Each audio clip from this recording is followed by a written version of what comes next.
How's it going, everybody? Shaking peoples.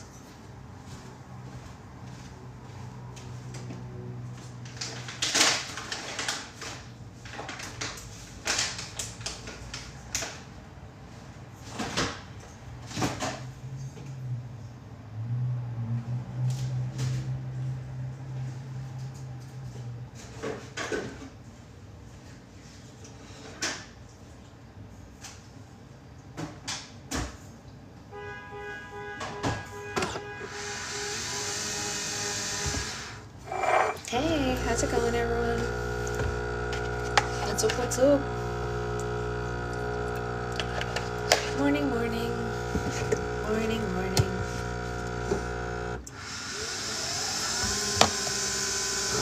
How's everyone feeling? If I could get this open, that'd be great. Hey, Karina. It's not. It doesn't want to open. Oh, come on. Is this a joke? Okay. Come on. I did it. It's definitely a hide in a hoodie day here too. Yeah, for sure. For sure, for sure.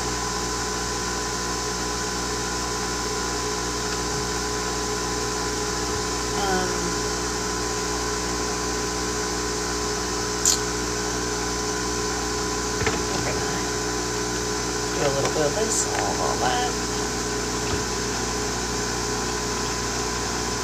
I don't want to have this one. This one.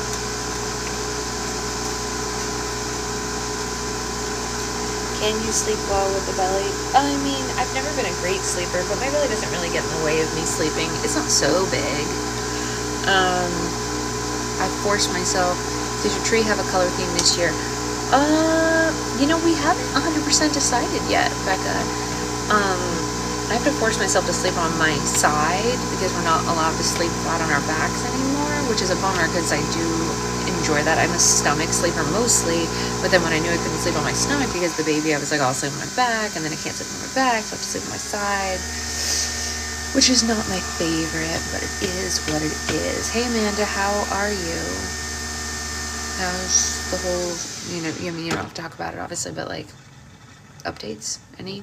I guess it'd be too fast for an update, I suppose. Did you get any sleep? Same thing happened to me. I love sleeping face down. Me too. Yeah, I'm a, like, hug the pillow face down kind of gal. It's true. It's true. Yeah. But it is what it is. Just so TikTok doesn't ban me, I wrote a book. It's linked in this post. It's called The Prince of Oregon. This is a relevant live to that link because I wrote it. So if I'm in the live, the book is relevant because I wrote it. Thank you, TikTok shop. Enjoy that. Good morning, Avery. So yeah, that's the whole kit and caboodle. We're making coffee. I did what is your favorite movie? I don't know. That's a great question. I don't know. It happened one night, maybe. Maybe it happened one night. Old, classic. It's pretty lovely. What's everyone else's favorite movie? Does everyone have like a true one favorite movie? Because like I for sure couldn't think of one if like someone asked me to. I'm writing something, but ideas get stuck and it's becoming very difficult. I hear that, Karina. Ever since getting pregnant, my writer's block is real. It's very real. It was much easier to write when my brain was clearer. Pregnancy fog is real. Clueless is a great film. Yeah, I hear you, Anya. I hear you. I'm basically, my favorite movie is Coraline. I've never seen Coraline. I do love animation. I have nothing against animation. I've just never seen Coraline. Although my husband tells me I would like it. So maybe I should see it.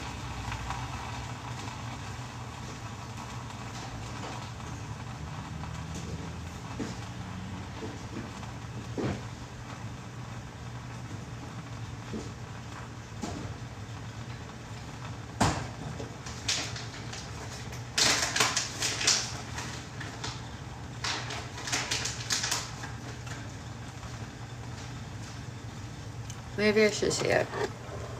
I don't think I have one anymore. You don't have a favorite movie anymore? I mean, if you asked me when I was a kid, I would have thought it was The Little Mermaid. I've never seen Scream 4. I saw half of Scream 1 when I was at camp, when I was in 5th grade. It scared the bejesus out of me. Never saw any of them again. Yeah. Hey, Karen. So, I was told to eat dried apricots because they're full of iron, and I'm iron deficient. But most dried fruit has added sugar in it. But I found a place at our farmer's market that does dried apricots, no added sugar. They're flippin' delicious, you guys. Amazing. Amazing. That's amazing, Mary, and hilarious.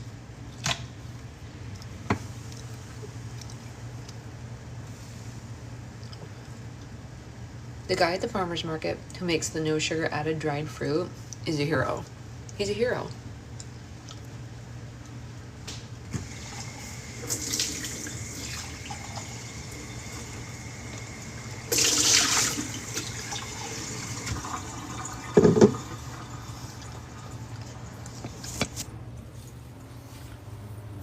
Yeah, Scream scared me a lot. A lot. Stranger Than Fiction was a good movie. Yeah. No, I saw it, Gigi. I actually, for a long time, that was the only what's his name movie that I could stand. That's the one with Will Ferrell in it, right, Gigi? As a kid, it was Little Mermaid, Teen, or the 10 Things I Hate About You is a great film. 10 Things I Hate About You is such a flipping classic. Like, what a genius, amazing film. Yeah, I know it, Gigi. It was my only one of his movies for a long time. Long time. I'm not either, Sophie. I'm not either.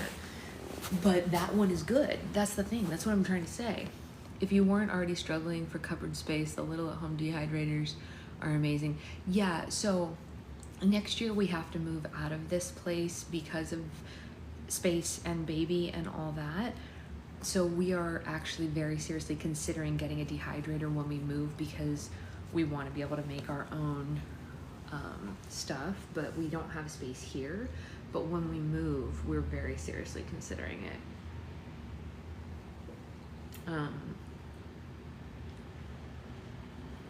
Yeah, it's very different, Sophie. It's not like the other stuff at all. Give it a look up, Soph. I'm with Becca and Gigi. I think Stranger Than Fiction is a good one. Yeah. Yes. Apple rings are our favorite. Yeah. Ray, have you ever had, yes, the Beetlejuice cup is amazing. It was a gift from my goddaughter for my birthday a couple years ago. Ray, one of our favorite things to get is pluots, dried pluots. They're like a mix between a plum, an apricot, and a nectarine or whatever. They're so freaking good. Work the cost and space and you'll eat them. Yes, exactly. That was what we were thinking. And we were like, will we also be able to make our own like fruit leather and stuff like that with it? You know? I love pluots. They're so good. Our farmer's market has like 17 varieties of pluots. It's wild. They're delicious. The watermelon pluots are the best dried though. You can make leather in the oven. Yeah, I have to try it. Yep. We want to do that. Like obviously I know it's really easy to say while you're pregnant and when you don't have a baby in your life physically yet to like care for and like go through the daily motions of it's easy to say that you're gonna try to do things the healthy way. So I'm cognizant that nothing is ever gonna be perfect, but because I don't eat sugar, we generally don't keep that stuff in the house. And so I was like, well, I don't want to deprive her of like fruit snacks and fruit leather. So I was like, do I just make my own, you know?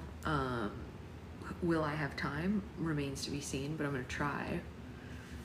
Okay, so that's good to know though, Becca, because I'll only have just the one. So like, since I'll only have the one, maybe I'll be really good. Since I just have one. That's funny. That's very funny. Oh goodness, I'm trying to wake up just a little.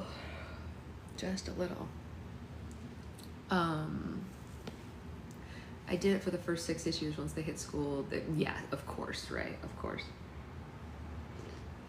Freeze-dried yogurt drops. Ooh, that does sound good. It does sound good. It can take some time to figure out, but when yeah, you made your own baby food for your boys. Yeah, I've considered that as well. I definitely don't. That's totally fair, Anya. I don't want her to have any of the like crazy added stuff. They have the cutest little molds for fruit gummies. I can't wait to do that. I don't want her to have any of the like crazy added stuff. They have the cutest little molds for fruit gummies. I can't wait to do that. I'll figure out, you know, my timing and all that stuff. Hey Liz. Hey Naisa. So I mean, I'm sure I'll get into the swing of things.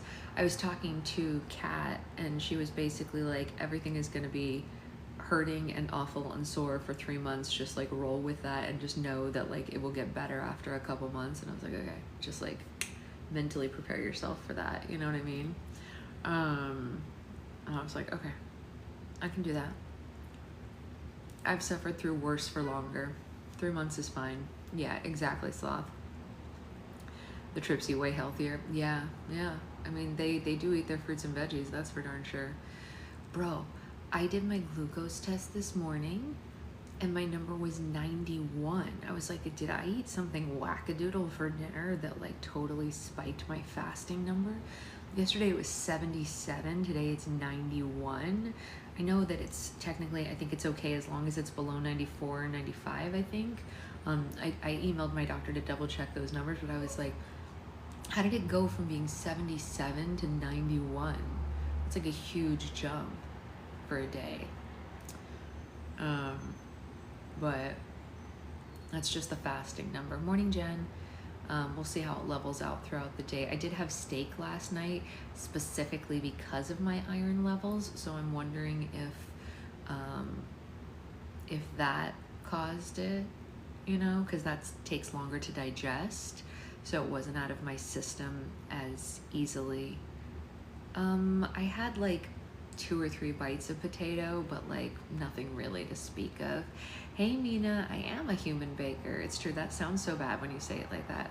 Also, just so TikTok Shop doesn't do anything bad, hi, I wrote the book that's linked here. It's a book about rom-com-y stuff. Enjoy. Yeah, no, I don't want to give them up either, Becca. But I didn't eat very many because the steak was so heavy. How much you want to bet that one person viewing the thing is Ray adding it to her cart again? Okay, so for everyone who is joining us to read, we are on chapter 7. I did write a book. My book is The Prince of Oregon. I think it's linked right here. Hi, Amanda. We were asking how you and Kiddo are. I knew it was Ray. What a queen. What a queen. If anyone else wants to do that, you don't have to buy the book, especially if you already have it. What Ray's been doing is she's just adding it to her cart every once in a while. I don't know if it's helpful, Jen, but it makes it sound to them like I'm talking about it, I guess. So, I mean, you all already have it, so I'm not worried about that. But just like, oh, here, maybe it'll stop them from demoting us. Who knows? Anyway, that's neither here nor there. You're right, it can't hurt. Yeah, you deleted it from your cart. That's hilarious. You can add it back tomorrow, Becca. So anyway, we're on chapter 7 of this book, and chapter 6 that we read yesterday is taking its sweet darn time to upload on the YouTubes.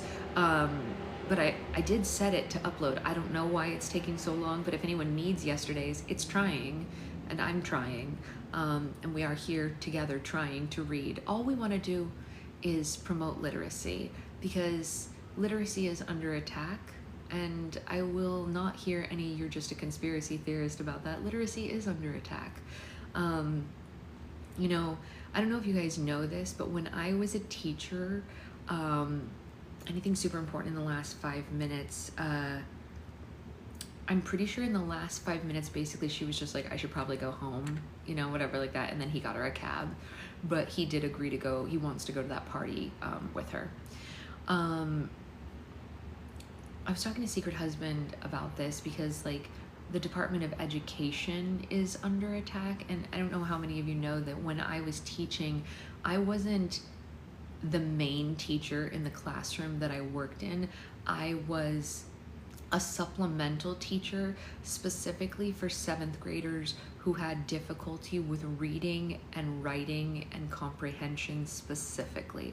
So yes, I did teach lessons to the whole class occasionally, but mostly what I had were small breakout groups that that allowed kids to get more specified attention. Yeah, I was in the main room, but we would have small breakout groups in the same room while the kids who are considered regular or whatever you want to call it, it's called different things at all the different schools, were working on their essays, their reading, their etc. and so on. I would have a small group, usually 5 to 8 kids, not more.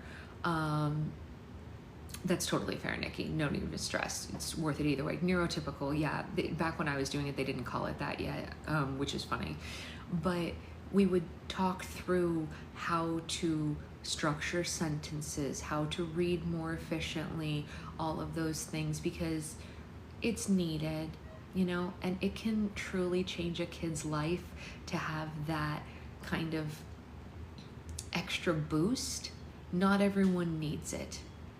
You know, not everyone needs it, and that's okay that not everyone needs it, but there are kids who do, and the power of that change is very real. I saw it with my own eyes, and the change that it can ripple through the rest of their lives is also very extreme, because I watched kids' entire demeanors change over the course of a class from the beginning of the school year to the end of the school year. It doesn't just change their test scores. It doesn't just change what books they're reading. It changes how they carry themselves, right? Because they're like, oh man, I get it. You know what I mean? And they feel good. And I saw that with my own eyes. And so it's sad to me that those things are under attack, because I know firsthand how good they can be. Yeah. No, it's great. It's a great program for Miles, for Helen, for whoever, you know. It's one of those things. Max has started showing interest. Good. Lab just got in, they went down. Yes, that's amazing, Amanda. Happy to hear that.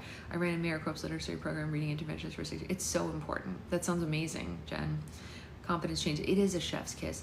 There was one specific boy that I will remember until the day that I pass from this earth.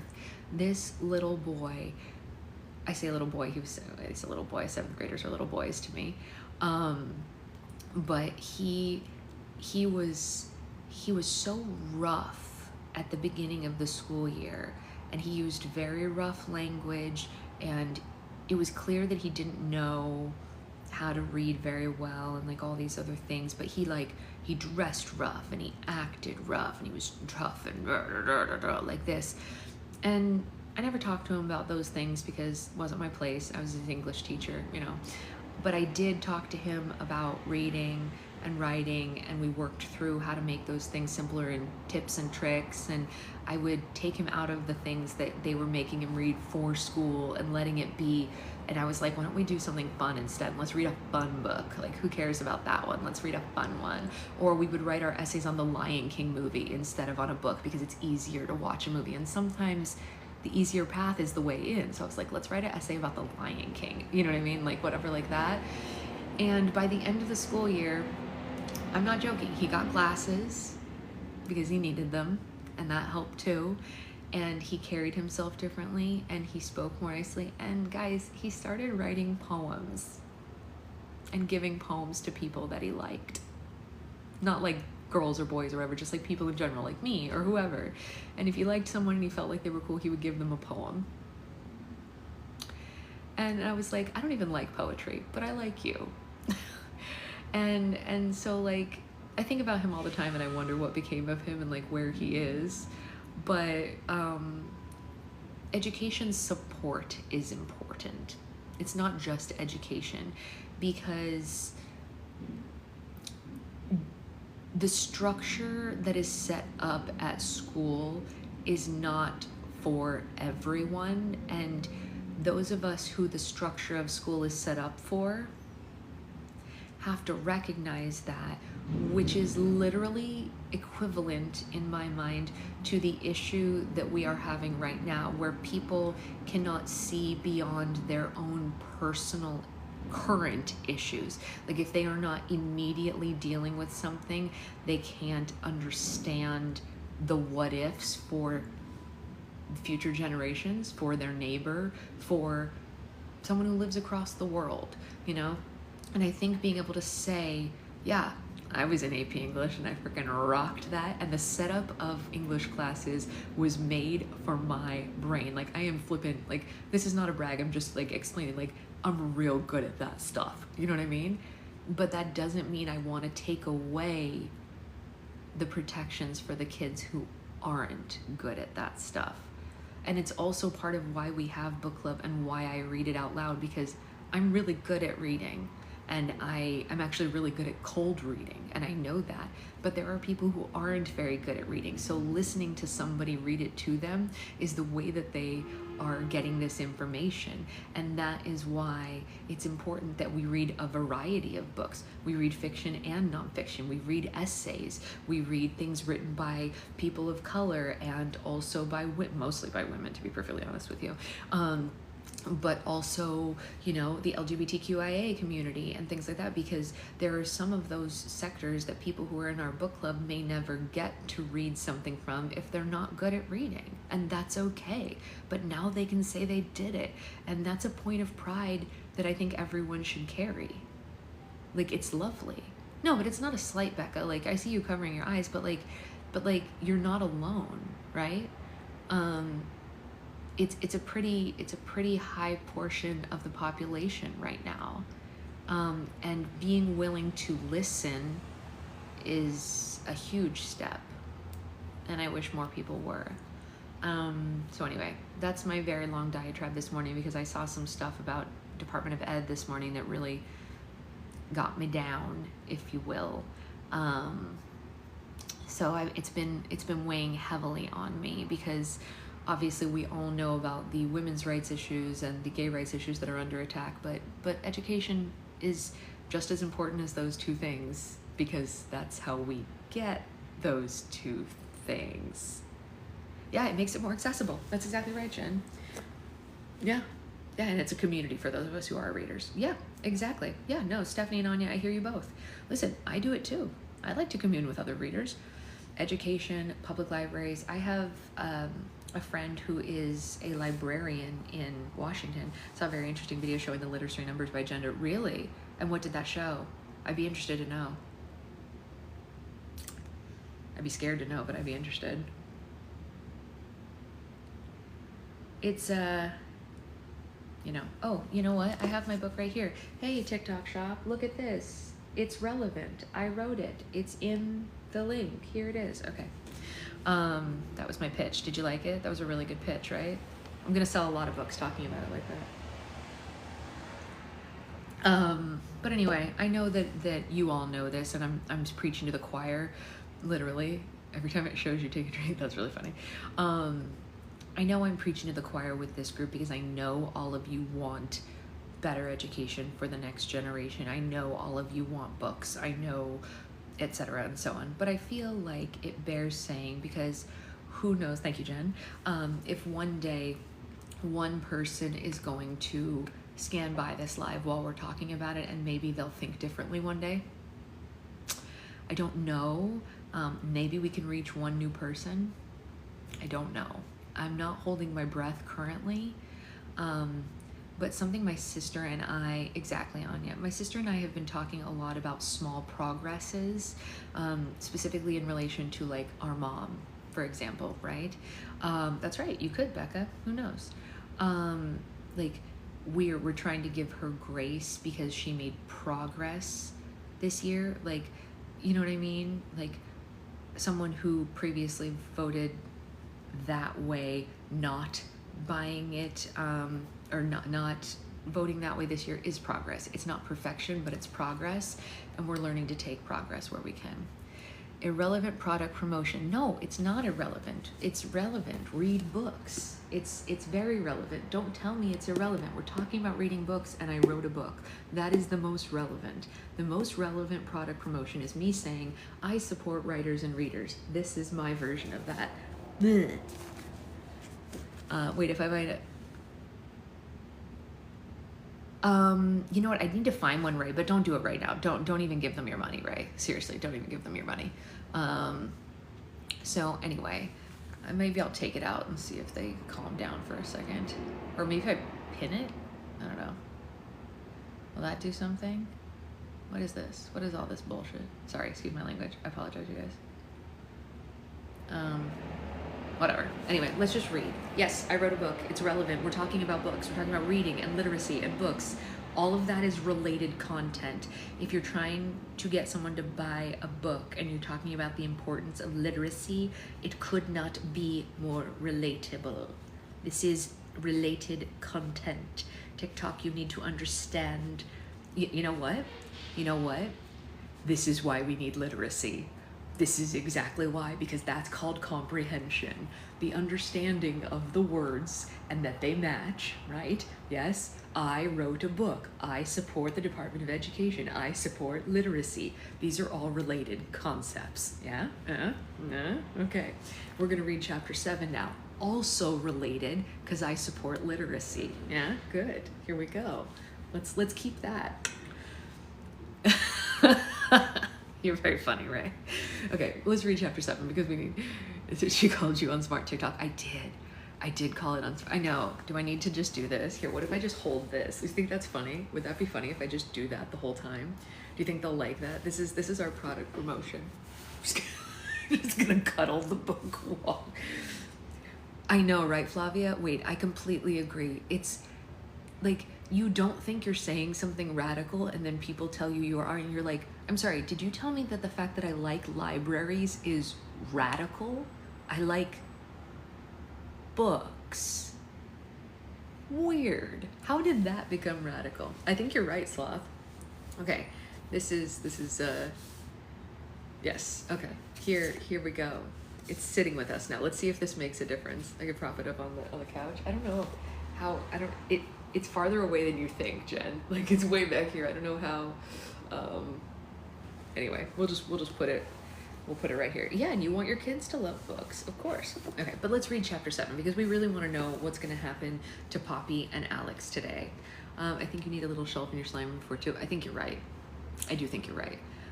Oh yeah, we could just put a sticker of the cover and I could just point to it every once in a while. That's not a bad idea either. What if we just printed the sticker of it?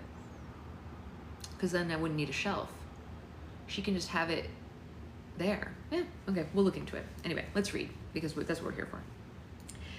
It was a truth universally acknowledged that if Poppy was anything exciting, important, or had anything exciting, important, or embarrassing going on in her life, the Coven would certainly be there to witness it. It's really funny. Okay, I want to give this author props for a second. Like, I know I said we were going to read, but I just want to, okay. This chapter begins with a play on an extremely famous line from an extremely famous novel. And this is why we need literacy. Because if everybody read all the really good ones, everyone reading this, which who knows how many people are reading this book, I don't know what her stats are, she's wonderful, would know that that is a play on a very famous line. And if we don't have literacy, then people will probably think she made this line up, but she didn't. It's from Pride and Prejudice, right? So like, this is the perfect example of why we need school.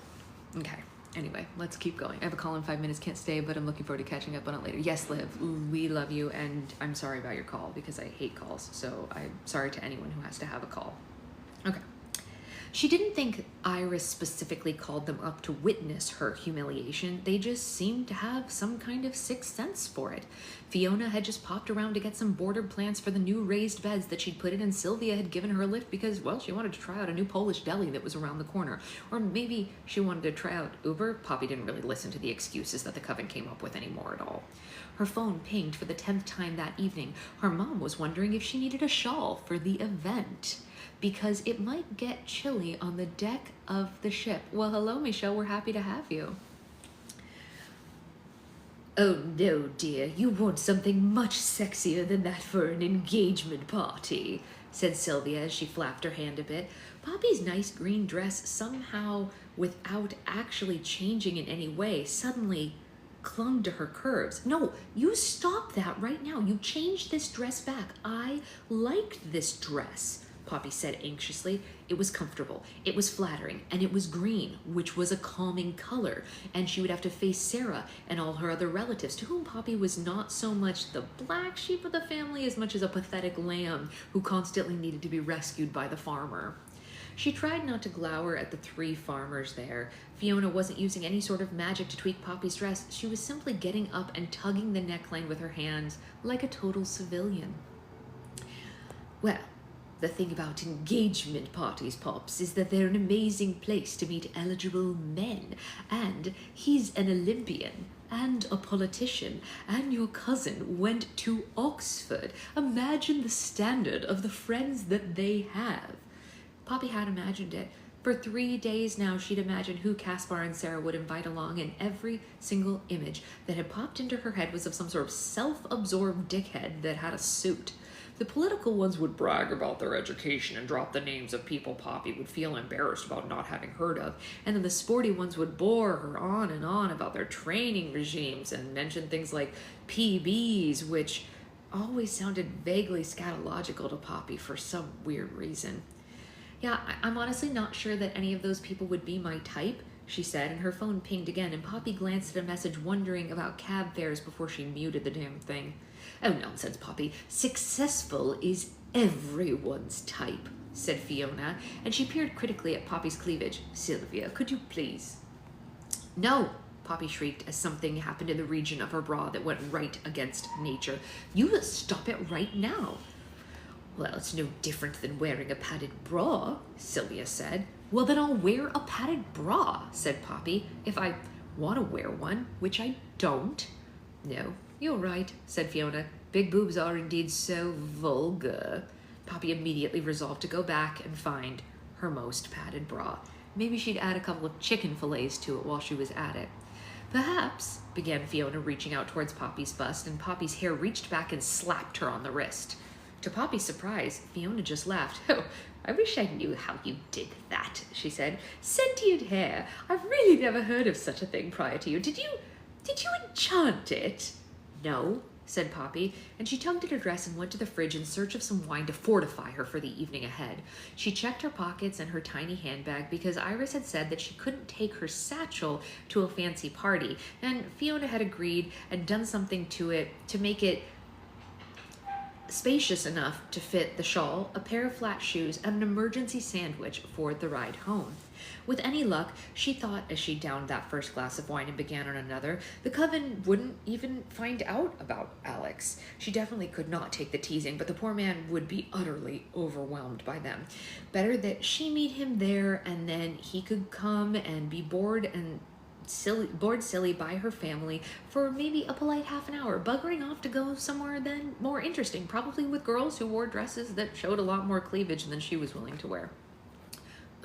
Seriously, why did this party have to be at the Cuddy Stark, though? Why couldn't Sarah have hired a hotel like a normal person? Even as Poppy had been leaving the Hubble Bubble earlier, Elspeth said, "Oh, wasn't that the ship that had a great fire 10 years ago?" And Poppy, who was concentrating hard on not telling Elspeth that she was going on a date with the very man that Elspeth herself had lusted over, replied, 16 years ago, without thinking about it, and then she cursed herself. I was there the day before it happened, she said. The Maritime Museum, school trips, sticks in my mind, just happens like that. The news report had said that the fire on the historic ship was caused by an appliance that had overheated. It had started hours after Poppy was safely home in bed and 100 miles away. But for months afterward, she hadn't been able to look at a naked flame without shuddering, which was super fun when your mom's in charge of lighting candles at churches. Damn it. She really should reply to her mother. Apparently, using the Tube app to plan their journey was beyond her parents' comprehension. She went upstairs and replied to her mom's text, which, whilst looking for some earrings with one hand while looking for some earrings with the other one, when a sound came from downstairs that she could only describe as a commotion. "Oh my goodness, isn't he handsome?" bellowed Sylvia in what she thought of as her inside voice. "Oh God, no," said Poppy, and she tripped over a scarf and a small cauldron and a single high heel that she had no recollection of purchasing, and ran downstairs with only one earring in her ear. "Oh, good Lord, my Uber drivers never look like this one," said Fiona as Poppy reached the turn of the stairs. "I thought you were taking the train to the party," said Iris as Poppy flung herself into the hallway. Don't fling yourself into the hallway. The three witches were standing in the hallway gazing at the front door, and since this led only to the courtyard and not to the street, Poppy had no idea how they possibly could have seen who arrived. But it seemed that Sylvia was using some hocus pocus to let him through the gate that was usually locked. "I truly have no idea what you're," she began completely fruitlessly as the doorbell clanged and echoed through the house. "No, please don't." But Iris had already opened the door, and the other two were crowding in behind her, and right then, a light that Poppy had never seen before came on in the portico, illuminating Alex as if he were some sort of celestial being. The coven let out a collective sigh. "Good evening," said Alex in that deep voice of his, and Poppy was the only one who managed to keep her reaction internal. It wasn't easy, since Alex in a suit was quite a sight. He smiled warmly at the coven, and he let his gaze travel beyond until he found Poppy standing with her hands outstretched like a weeping angel statue, and his smile widened. His eyes twinkled like a lapis lazuli. "Poppy, you look..." His gaze warmed, especially as it lingered on her cleavage. "Well, lovely," he said, and such an ordinary word had never sounded so luscious before. Poppy told herself dispassionately that he was just doing this for attention and that he was probably wearing blue contact lenses. "Hi, hey, what are you doing here?" she said. "Poppy, don't be rude. Won't you come in for a drink?" said Iris in full matriarch mode. "How do you even know who he is? He could be a total stranger," said Poppy. "A total stranger who you called by name. Hi, hello, I'm Sylvia," she said as she shook Alex's hand, giving him a sigh of pleasure as he smiled at her. Fiona fluffed up her hair. "Fiona," she said, "is that Saint Laurent?" Alex looked down at his immaculately tailored suit and replied, "TK Maxx." "Okay, yeah, well, besides," Iris interrupted, "we met at the theater." I sent you a text," Alex said, eyes back on Poppy, who guiltily recalled muting all notifications. "How did you know where I lived?" she asked. "I ordered you a cab the other day, don't you remember?" he said. "The other day?" said Fiona, turning her wide eyes on Poppy. "When nothing literally at all actually happened," Poppy said quickly. She grabbed her bag. "Okay, we gotta go. Bye." "Oh, yes," said Sylvia. "That day when I felt massive surges."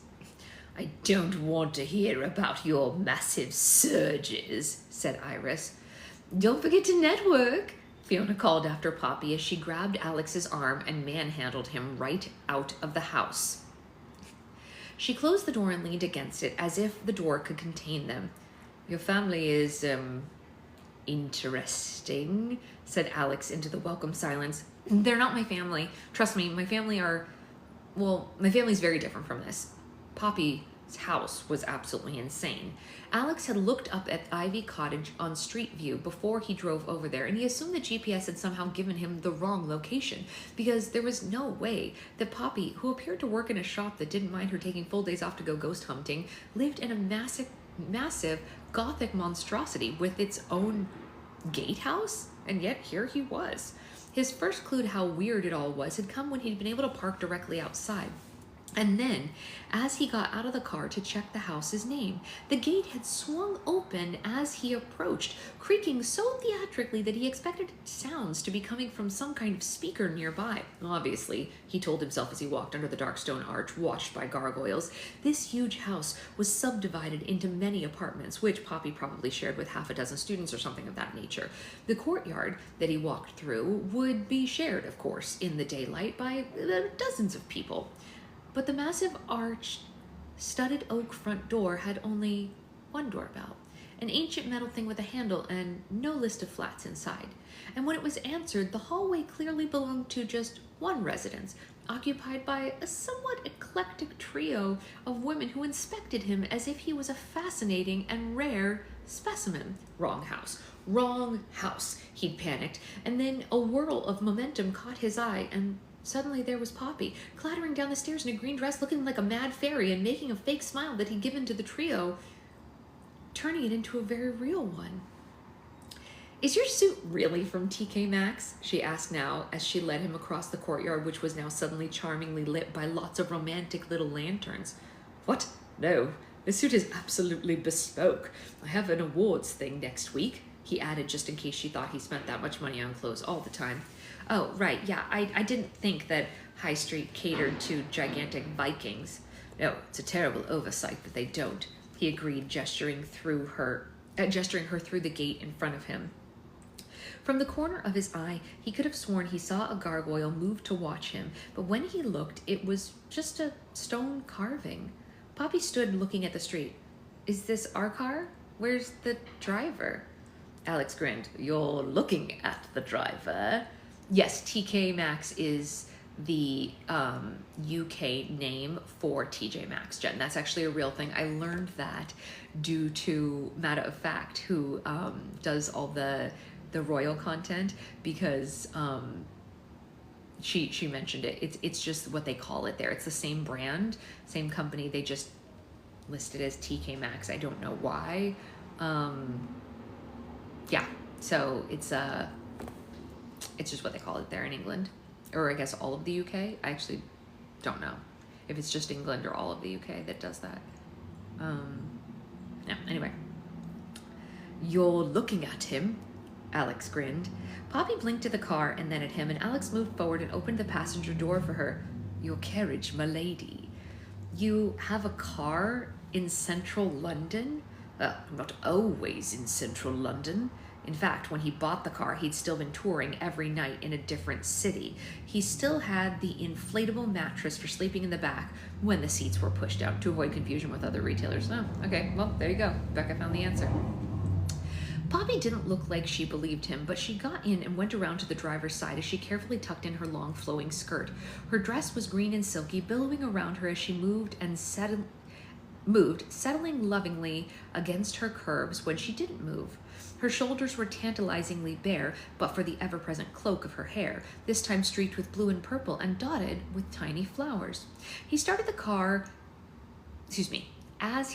car, he saw the windscreen's reflection in a strand of her hair that seemed to snake out towards him all by itself. But when he turned to look at it, it was lying innocently against her sleeve. Right. And the gargoyle had just been made of stone, too. Axel Storm, said Poppy as they drove away. You drive a Kia? No, Alex Rain drives a Kia. Axel Storm drives... well, now that I think of it, he probably drives some sort of flaming chariot, if we're being honest. A flying chariot, Poppy corrected. Of course, drawn by winged horses, I'm sure. 6-legged winged horses. Well, naturally. And now he was smiling again. Funny how when he wasn't mad at her, the smile came so easily. Or what do they have in those movies? Some kind of magic, her voice faded for a second. Hammer. You have to have a hammer. No, you're thinking of Mjolnir. Alex began, but she wasn't listening to him. She was looking off to her left where trees and iron railings sheltered crooked lines of leaning tombstones. Is that, over there, Highgate Cemetery? He asked. He'd have missed Poppy's nod if he hadn't glanced her way. Yeah, it's lively tonight, she murmured. Lively, he thought. Is there some kind of event going on there? No, said Poppy somewhat distantly. I mean, maybe, I don't know, but not with the living, certainly. Alex shuddered at the memory of the awful screaming specter still fresh in his mind. He had nightmares about it. Ghosts? He asked. Well, yeah. She closed her eyes and clenched her fists and then looked back at the cemetery and shook her head. I can't seem to... They're all always looking at me, she shuddered. Can we go any faster and just get past it? It was a North London road in early evening. Alex doubted they could go any faster. How about you just turn and look at me until we've gotten past it, he said, and she gave a weak laugh. Oh, any excuse for attention then, ma'am bun? Yes, I've resorted to just holding it in my lap in hopes that they will not get mad at me. This is my book. I wrote it. I'm cuddling it so that this is related content. It's related because the book's right here. See? It's right here. I wrote it. It's fun, wonderful. All of these words in here came out of my brain cells. Every single one. I invented them. Not the words, but the order in which the words go were invented by me. She gave him a weak laugh. Any excuse for attention, eh, man bun? Yeah, you got it, Rapunzel. He felt her regard as she turned to look at him, seriously assessing him. Alex let the ordinary doubts about his appearance surface instead of letting personal ones take charge. Should he have shaved? Left his hair loose instead of tying it back? Was his suit too formal or maybe not formal enough? Did he have something in his teeth, perhaps? He thought to himself, am I handsome enough? Am I buff enough? Am I charming enough? Have I dazzled everyone into forgetting yet? Have you always had long hair? Poppy asked, surprising him. Well, yeah. I mean, well, for a few years now. It hasn't really been short since Percy Beaker, he thought to himself. He'd grown it long, a lank, greasy curtain to hide behind. It hadn't been until he'd been scouted by an agency that he had to cut it into a Zac Efron shaggy, layered style, and then Surface Rescue had asked him to grow it a little longer, and then when he started doing magic, someone had commented that he looked a little bit like a Viking. So, since... Poppy prompted. Since I've been Axel Storm... What about you? Has your hair always been long? Maybe Poppy recognized that for the deflection it was, but she still answered him. Oh, yeah, ever since I can remember. I can't even cut it. You can't cut it? Nope, it breaks the scissors. He laughed. She didn't. Well, it looks great, he said lamely. You look great. Thank you. The coven said that my dress was too... She flapped her hands a little. Floppy, I think is the word that Sylvia used. You should read your book on Book Club TikTok. Maybe they'll believe you. Yeah, we did. We've done that a couple times. Coven, Alex said, mildly alarmed. He still wasn't really sure he believed her about this witchy stuff. The ghost thing, sure. He couldn't deny that. A trick with a candle? Okay, sure. But magic hair? A coven? Moving gargoyles? Yeah, that's what I call them. Iris says they're not a coven because that's all nonsense, so she says. But they are her friends, and they are all witches. All of them, he asked. Yeah, anyway, look, I don't want to talk about them. They were finally past the cemetery, heading down normal, everyday residential streets. How come you came to pick me up? I was expecting to meet you there. It's literally miles out of your way to come here. Because I was curious about where you lived, and I wanted to see you before I had to share you with your family, he thought to himself. Well, because I really needed an excuse to get out of interminable meeting with the insurance folks, Alex said lightly. Poppy made a sympathetic face. Oh, I'm really sorry about that. No, it's not your fault. There was a short pause, and then Poppy said, well, it kind of is my fault. Is the insurance going to cover it? Alex nodded firmly. Yes, Jono's very hot on these things. He's especially good at being so picky and pedantic that even the lost adjusters just give up and give him whatever he wants. An impressive skill, agreed Poppy. She hesitated. Look, my family don't know about the whole witch thing, and if they did, I think they would think it's just another silly Poppy idea, and they would mutter about when I was going to get a real job. So if you mean witchcraft doesn't pay? Poppy snorted. Why do you think I work in the shop? I come from a long line of people who began planning their pensions when they were still at university. Ah, I see, said Alex. Me too. My dad was an actuary, and now he spends his days gardening and carefully checking the share prices on his pension fund. Mine's a compliance officer for the council. Impressive, said Alex, who had very little idea what that actually meant. What about your mum? Mine's a database administrator, worked all the way up to data entry clerk. We're very proud of her. Said Poppy. I can probably beat that. Really? My mum's a vicar. Alex risked the traffic to stare at her for a moment. Get out of town. A vicar? Really? It truly? Yep. Since I was 13. It's super fun moving to a new school when you have weird hair and a tendency to forget your shoes and then everyone finds out your mom's the new vicar. Yikes. He paused at the red light and looked over at her. Was that tough? Poppy shrugged. I don't know. I was pretty used to being a weird kid by then. Tell you what, it was really a relief to come out here to London. Alex glanced around to come to King's Cross. The area had been cleaned up recently, but it still had a shady reputation. Well, to university anyway. I went to Central St. Martin's. She waved a hand at the building to their right. Everyone's weird in art school. Alex glanced at the bright modern buildings hanging around the outside. And hanging around the outside of them were students with tattoos, interesting piercings, and he felt one sudden stab of regret that he'd never been able to be one of them. And now, he never would be. They didn't look that weird to me, he said, and tried to keep the wistful tone out of his voice. They look, I don't know, kind of fun. Were you a student? Asked Poppy, but right then the lights changed and a bike wove in front of them, and Alex swore and braked hard, and never got around to answering her. He did regret this an hour later at the engagement party on board the Cutty Sark, and not just on board it, but under it, and inside it too. The old ship, once the fastest tea cutter in the world, now rested in a dry dock sheltered by a glass canopy, so that one could stand right underneath the hull and eat canapes and drink champagne. At the end of the large event space was a collection of figureheads, brightly colored wooden people, and animals that had once adorned the front of the ships, like the Cutty Sark. It was an impressive space. It was just a shame that it was utterly lost on all of Poppy's relatives. It wasn't that Poppy's family were bad people per se. They were just all spectacularly dull. It seemed Poppy's mother, who hadn't attended church on Sunday like a normal person but had gone whole hog and chosen it as her vocation, was regarded as an exciting oddball. A vicar, the most respectable pillar of the community, was somehow the exciting one in this family. He could see why Poppy hadn't told them about witchcraft. So far, nobody had asked him what he did for a living, and he was trying to gauge the situation, and obviously Poppy's mood, as to whether he should tell them the truth, or something within 90 degrees of the truth, anyway. Poppy clung to his arm, appearing to listen to her Uncle Bill's extremely boring story about his journey from the Travel Lodge and how the DLR was quite confusing because of all the different directions that you could take. And if there wasn't even a driver, it was automated, as if Poppy, who had lived in the city for 10 years, would find this information interesting at all.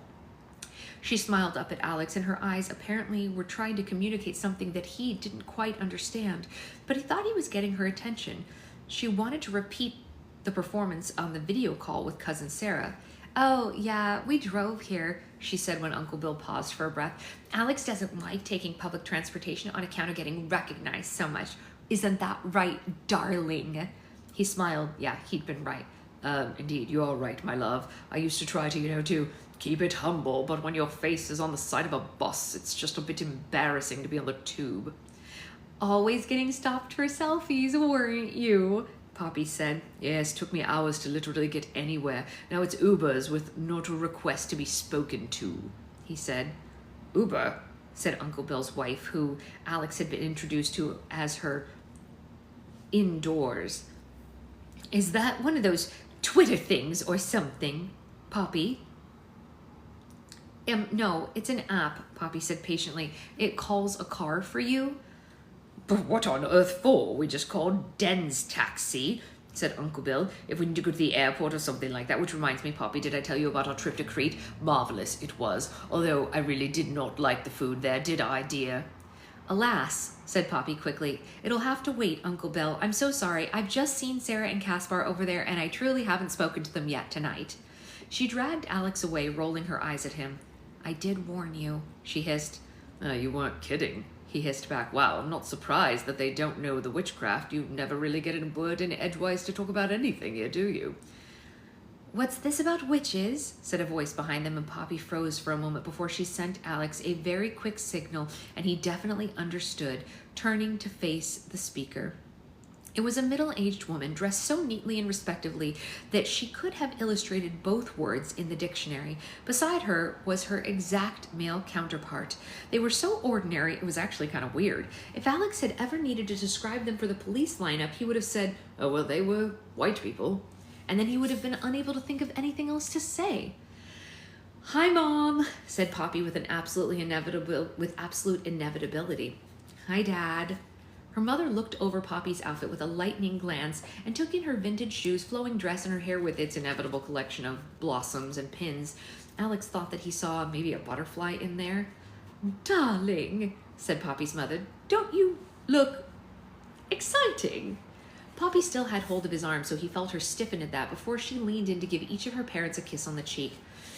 And you must be Alex? Sarah said that you were bringing someone. Poppy, why didn't you tell us about that? Poppy glanced up at him, and he could see her wavering in her role. And then she rallied and said, well, it's all so new, Mom. It's exciting. Alex and I were just... She gazed up at him with what, if he hadn't known was her faking it, would have looked like completely smoldering heat. And even when he didn't know, he caught his breath a little and his groin did tighten a bit. Her hair caressed his arm, or at least it felt like it did. Well, I can see that, her mother said, looking slightly taken aback. Alex, then, what is it that you do? Alex glanced at Poppy, who gave him the tiniest nod. He squared his shoulders and drew himself up. In the most Alex Storm voice, he said, well, I'm an illusionist. That did it. Both of Poppy's parents blinked at him, and her mother said, oh, in the most surprised tone he had ever heard. For children? Asked her father. No, Alex said, smiling. Definitely not for children. Unless you want them to learn about Viking executions, Poppy said. You got 5 stars in the Edinburgh Review, though, didn't you, darling? One doesn't like to brag, Alex said, shrugging nonchalantly. Sold out West End shows every night, Poppy said. And how many online followers do you have? Sold out shows, then, said Poppy's father before Alex could answer. He frowned and glanced at his watch. But you are here on a Friday night. How could it be sold? Oh, Alex began, not sure what he was going to say next. Well, wait. I know you, said Poppy's mother, studying him. Vikings, yes. One of my parishioners showed me one of your videos. You're very good, aren't you? And the misdirection and the, ooh, she waved her hand elegantly, the sparkle. Alex felt his smile become slightly frozen. Oh, thank you very much, he said, although he was pretty sure she hadn't meant that as a compliment. Oh, yeah, the one who takes... Oh, yes, sorry, that was the wrong voice. Oh, yes. This is the one who takes his shirt off all the time, said Poppy's father, and he looked over at Alex as if he was trying to see through his shirt. You must have to spend an awful lot of time in the gym then, eh? Oh, goodness me. I wish I had that much time to exercise, said Poppy's mother with a little laugh. Well, it's part of his job, Poppy said, and her smile was a little frozen too. Yes, I do remember now. It was in the news. Your theatre burned down, did it not? No, Poppy said forcefully. It didn't burn down. There was a fire.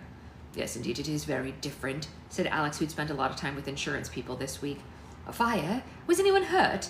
Alex winced. No, well, not by the fire anyway. Sorry, wrong voice. No, not by the fire anyway. But you've had to shut down your production. Well, temporarily, he said, no longer attempting to smile. Oh, dear, said Poppy's mother. But Alex rallied. I'll tell you what. Poppy was amazing when the accident happened. Just leapt up onto the stage and helped my cast member who was injured. You were so brave and reassuring, Poppy, he said, and this time he didn't have to fake a smile, because it was true. It's just what anyone would have done, she said. No, it isn't then. Most people would have thought it was part of the show. You would be really proud of her, Alex said to Poppy's parents. Well, of course we are, aren't we, Pops? You know that, said her father. But does that mean that you were in the theater when it happened? Her mother said, and she looked absolutely appalled. Said Poppy. Why didn't you say something? said her father. You could have been hurt. No, but I wasn't, said Poppy. Not even a hair singed. See, all here. Privately, Alex thought Poppy's hair probably could have withstood a falling building. Well, I am surprised, given how much it's always getting in the way. Oh, Poppy, I can't... Well, her mother said, why is it always chaos with you? Poppy's arm clutching him went very, very rigid. Well, I do love her chaos, Alex said. It's exciting, isn't it, Pops? She gave him a very small but yet very brittle smile. Oh, look, he said, peering into the distance past the ship's hull. That looks like Caspar. I must go say hello. Big fan, he said, and towed Poppy away. She tried to tug herself free of his arm, her eyes not meeting his. Can you please let me go? I'm going to go find the loo.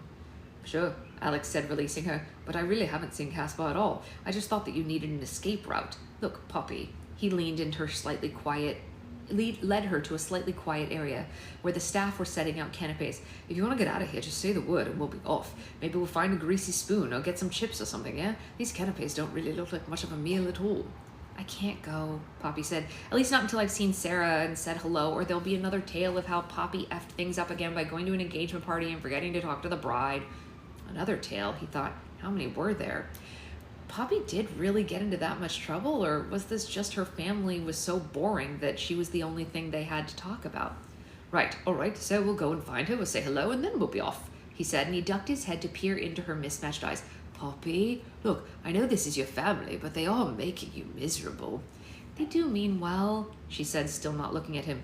Maybe, but indeed they are crushing your spirit. Who cares if you're chaotic? I like the chaos. It's rather exciting. You like chaos? Like when it nearly burned down your theater and canceled your show indefinitely? Well, he conceded. That part I could have done without. But look on the bright side. If it was performing tonight, I wouldn't be hanging out with you. I thought you didn't like me, she said, and then she shook her hair back and glanced up at him. Oh, I like you a lot, he thought. Well, that was when I thought that you were trying to seduce me to get a magical amulet, he said, and her expression softened just a bit. Alex moved in closer.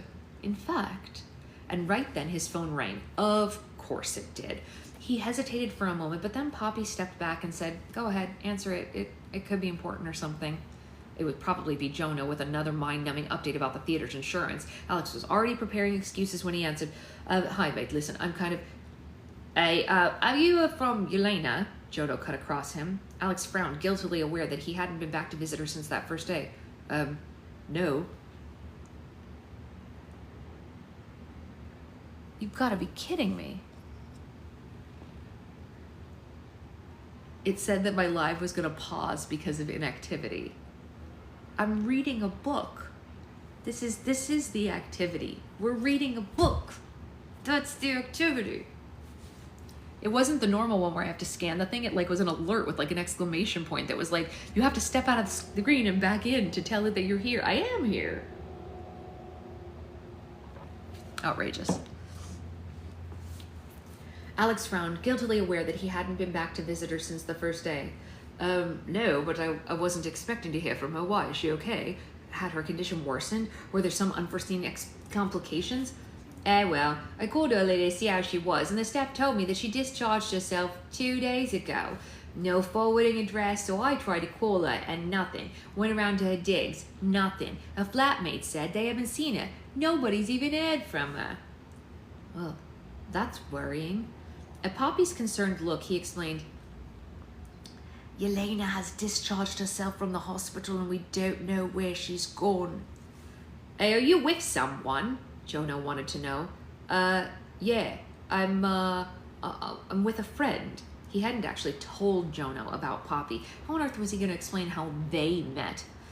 Maybe she went to a hotel, said Poppy. I don't think we pay her hotel money, Alex said guiltily. Or home. Maybe she went back to Poland. You know what? That is a good point. Hey, maybe she went back to Poland, Alex said into the phone. Can you even fly that soon after breaking a bone? The hospitals weren't even pleased with her for leaving. You think we should tell the police? Why? Is it illegal to leave the hospital? No, you drongo. I mean, because she could be considered vulnerable and she's gone missing. Quite apart from anything, the insurance people, they want a statement from her. Ah, that was the real reason for his panic. Well, then the insurance people can find her. said Alex, and a clinking sound came to his attention, and he looked around to see Sarah and Caspar on the stairs under the glass dome, tapping a teaspoon against a glass. I'm sure they're very good at that sort of thing, getting airline manifests and so forth, whatnot. Yeah, I suppose so, said Jonah reluctantly. All right then. Hey, where are you anyway? Sounds like a party. It is a party, Alex said, so if you excuse me, I do have to go. And don't forget you have that award ceremony next, Jonah said quickly, but Alex had already ended the call. Good evening, everybody, called Sarah as Poppy sent Alex a questioning look. He shook his head and put his phone back in his pocket. Yelena had almost certainly gone to stay with some family or something. She'd be fine. He directed his attention toward the staircase, which was an impressive double affair with a platform in the middle, perfect for making speeches from.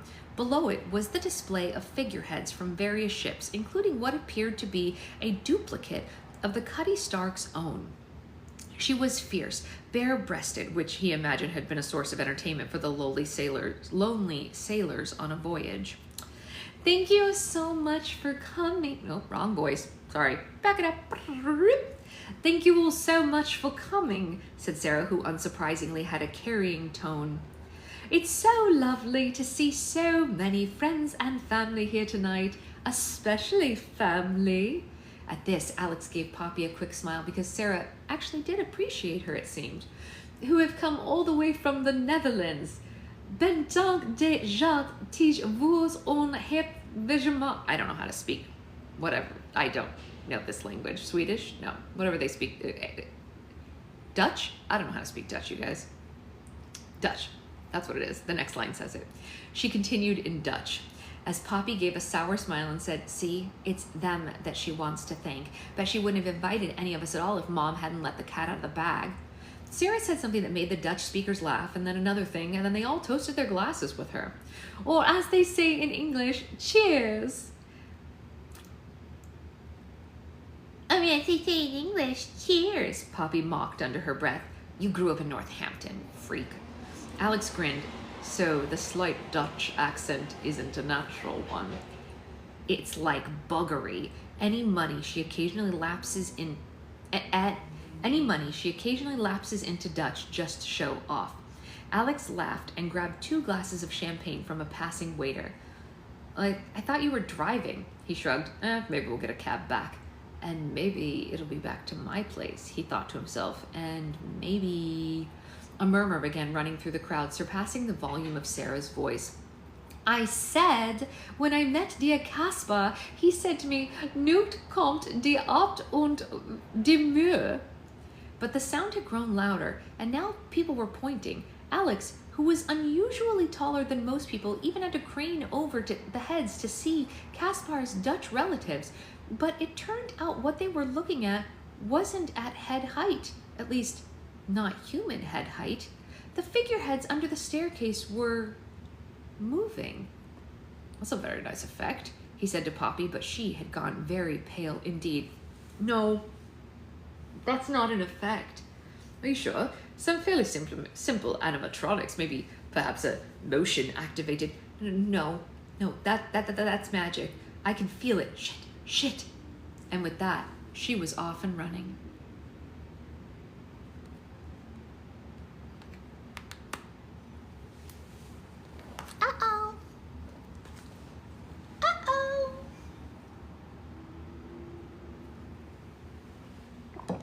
Oh no! It's bad. It's bad. Well, that's the end of the chapter for today. What else do I have to tell you about? Pretty much nothing. There's no announcements right now. I've been getting a lot of questions about Roll for Slimes. The post is still up to sign up for dates for the rest of the month. Go ahead and do that anytime you want. And they're all pre-laid out. And I know, right, Avery? Always a cliffhanger. But I'm gonna go eat breakfast and pack slimes and take orders to the post office like we do every day. And how rude the doctor's rounded. Oh no, well, it'll be up shortly, Amanda. I'll put it up today for you to listen in. And I will see you all later. Yeah, whatever that means. And I hope you have, oh, thank you, Jen. I'll get to those today, I promise. I have to pack those up, and then once I have a count, I'll respond to everyone who was DMing about those. And then we'll make new ones, of course. I do need to make actually a good hurt today, so maybe I'll be on to do that later. Okay, bye guys.